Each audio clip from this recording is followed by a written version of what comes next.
Ginagawa niya. Nakikita natin siya kahit saan. Nandun sa parking, nalungkot sa masaya para sa akin. Nalungkot kasi siyempre ilang taon na tayo magkasama. Tapos, mas malungkot kami ni Mang Weng kasi hindi namin alam kung paano kami uwi ngayon.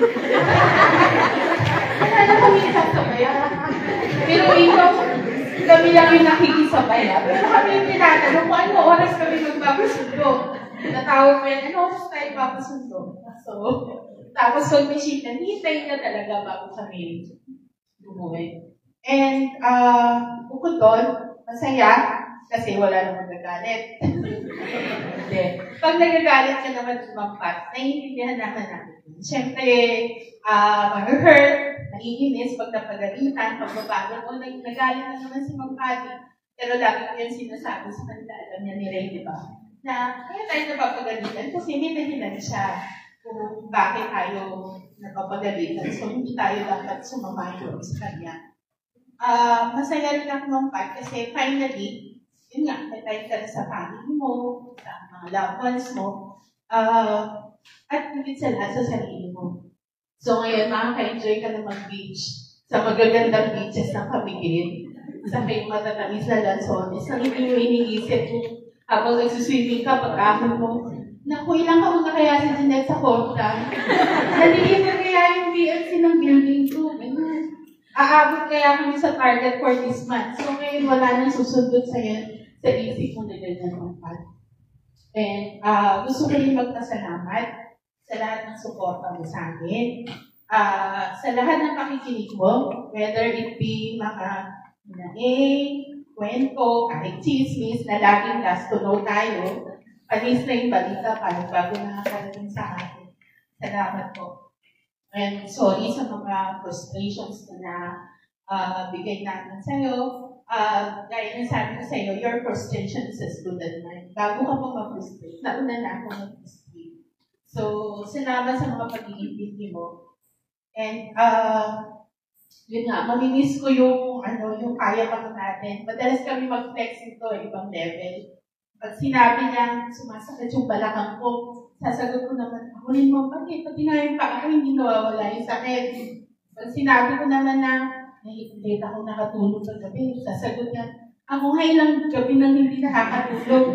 So, laging mas higit yung nararamdaman ng isa't isa. So, thank you, Ma'am Pat. Thank you sa lahat. Thank you sa mga times that you stood up for me. And higit sa lahat, maraming salamat sa bench. Namimiss ka namin. Yun lang po. Next. Sa lahat. Ang kaya, sinabi mo na lahat. Wala akong babasahin. Iyak na yan. Ganon talaga yun. Sa 38 years mo, 37 years tayo magkasama as friends. 30 years as colleagues. 27 years as friends. Happy birthday. Happy birthday talaga. Nare-remember ko nung minsan nag-uusap tayo, ikaw si Ma'am Julia. Bisyo. Na walang iwanan. So, hindi niya wala na, si Ma'am wala na. So, hindi ko alam kung ano magsisimula ulit kasi Iba. So, ang dami-dami na rin sa'yo.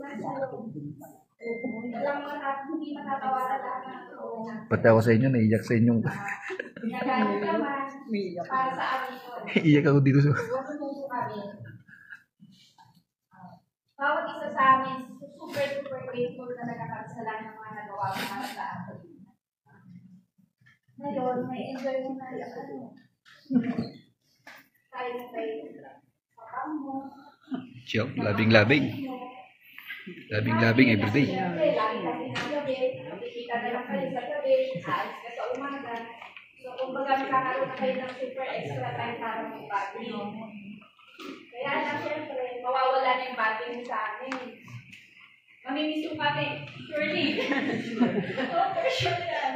At namimiss mo kung paano ka magtrabaho dito kasi nasanay yung katawan mo at isipan mo na nagtatrabaho ka eh. Sigurado yan, sa first week mo, iisip mo pa, ano pa kayo, nasagot pa kayo dyan si Ken Miller. Kumusta na kaya yung plano nila? Okay pa, nasunod ba lahat ng mga ano natin? Kaya syempre, ano ba magagawa namin talaga? Ito ba talaga ang paraan? Na-enjoy mo na yung life. Maraming salamat din. Ikaw na susunod. Okay lang. Siyaw. Iyak din yan. Good morning po sa inyo lahat. Sir Marco.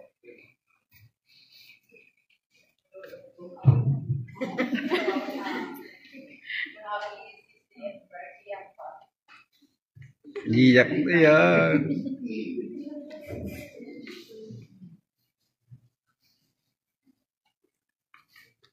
Salamat po sa lahat. Habang panahon natin pagkasama. Almost 35 years. Salamat sa mga natutulungan ko sa Diyos. Hindi ko rin makakalimutan.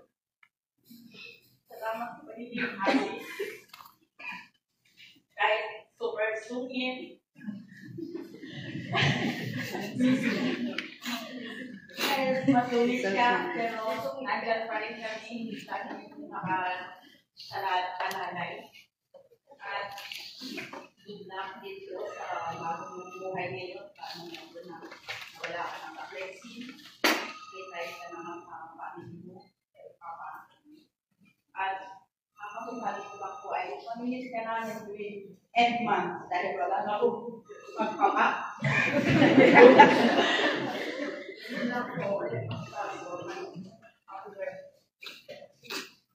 Mukhang hindi niya nabasa yung ano, sinulat niya.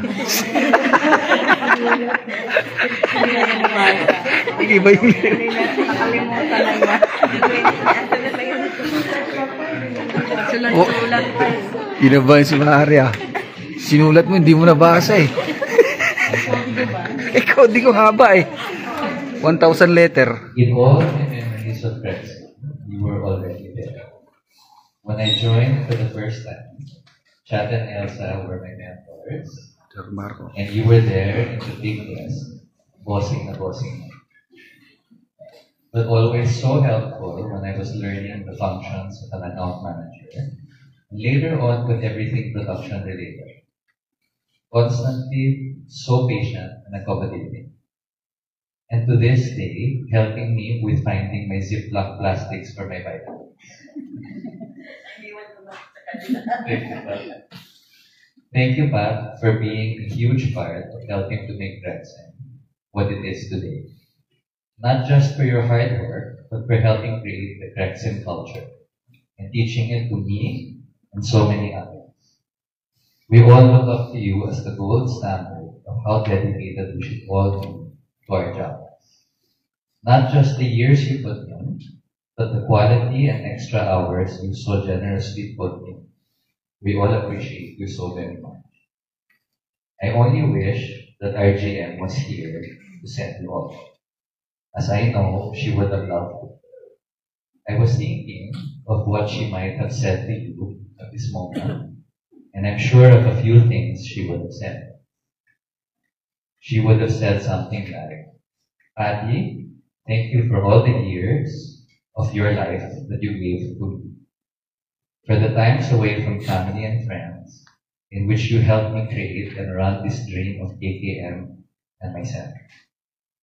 And now, I couldn't be happier to give you back to your family in your beloved province of Cavite. Most especially to spend time with your father.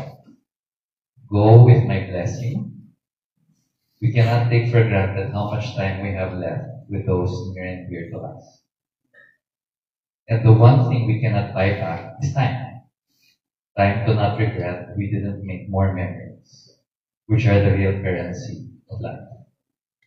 I don't have to tell you, Pat, that aside from your professional function, our GM loved you so very much as a friend, and was a mother figure to you. And lastly, she would have said, mahal na mahal kita, Pat. Salamat sa lahat ng ginawa mo para sa akin at buong pamilyang Crescent. Mabuhay ka. Those who know RGM well, I know can imagine her saying this. So, Pat, even if you will be a little far away from us, please try to visit when you can. I will always be so grateful that you all afforded me a lot of time to spend with RGM in her last days. And now, Pat, you have that time too, including spending your birthday with your dad next week. We already miss you now and love you very much. Ingat palagi and may God bless you in this next chapter and always.